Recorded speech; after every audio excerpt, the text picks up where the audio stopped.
नमस्कार दोस्तों, आपका एक बार से फिर स्वागत है हमारे YouTube channel labour law union में। और साथियों, मैं राकेश कुमार आपको आज कुछ महत्वपूर्ण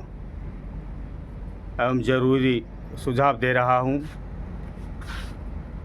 तो आप सभी साथियों से मेरा अनुरोध है कि वीडियो को अंत तक अवश्य देखें।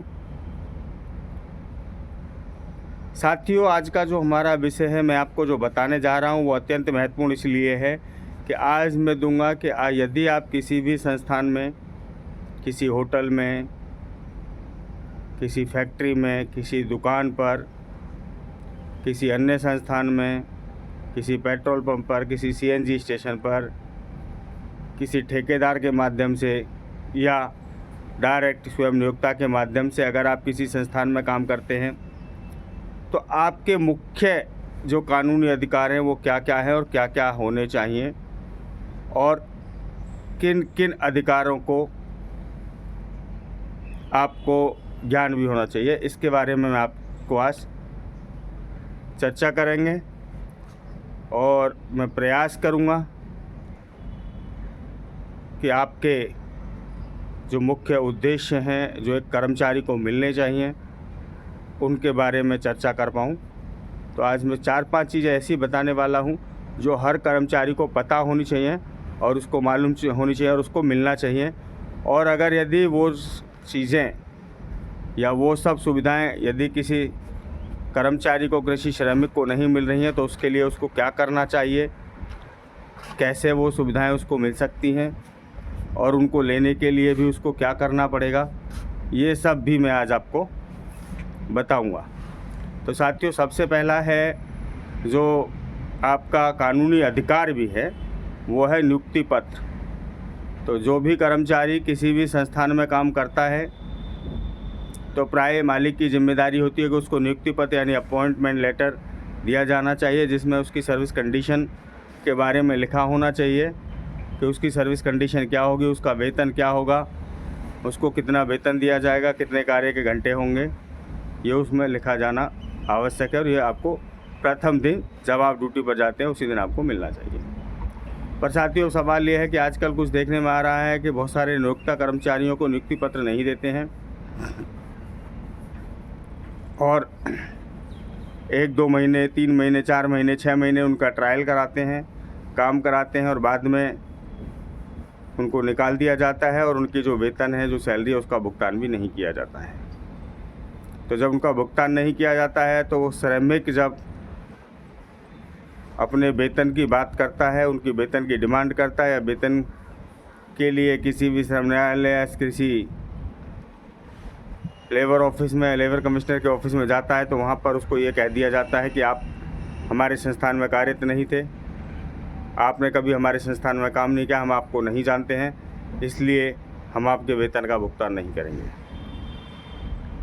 तो इससे अब 2 चीज़ें समझ आ गई कि एक तो नियोक्ता ने आपको नियुक्ति पत्र नहीं दिया जो उसकी जिम्मेदारी थी, दूसरा यहाँ पर आपकी भी एक जिम्मेदारी है कि यदि नियोक्ता ने आपको कोई भी नियुक्ति पत्र नहीं दिया है तो आप उसके लिए डिमांड करें कि जी मुझे आपने नियुक्ति पत्र नहीं दिया है और आप मुझे नियुक्ति पत्र दीजिए। अगर आपकी बात को नहीं मानता है तो आपको कुछ छोटे छोटे प्रूफ, सबूत इकट्ठे करने होंगे। जैसे नंबर 1, आप अपने व्हाट्सएप से अपने नियोक्ता के नंबर पर या आपके जो सुपरवाइज़र, मैनेजर हैं, उनके नंबर पर आप ये मैसेज कर सकते हैं कि मैं इतने तारीख से आपके संस्थान में काम कर रहा हूँ और इतनी सैलरी पर आपने मेरी बात हुई है, कृपया आप मुझे नियुक्ति पत्र दीजिए। ऐसा करने के बाद आपको क्या करना है कि नियुक्ति पत्र की डिमांड करनी है। उस नियुक्ति पत्र की डिमांड को जो भी आप उसको व्हाट्सएप पर भेजेंगे उसका स्क्रीनशॉट को उसको संभाल के रखना है। अगर आपके पास ईमेल आईडी है और कंपनी का भी ईमेल आईडी है तो आप उस पर ईमेल के ज़रिए भी इसको, लेटर को आप उनको सेंड कर सकते हैं कि जी मैं इतने दिन से आपके पास इतनी तारीख से इस पोस्ट पर काम कर रहा हूँ, तो आप मुझे नियुक्ति पत्र दीजिए।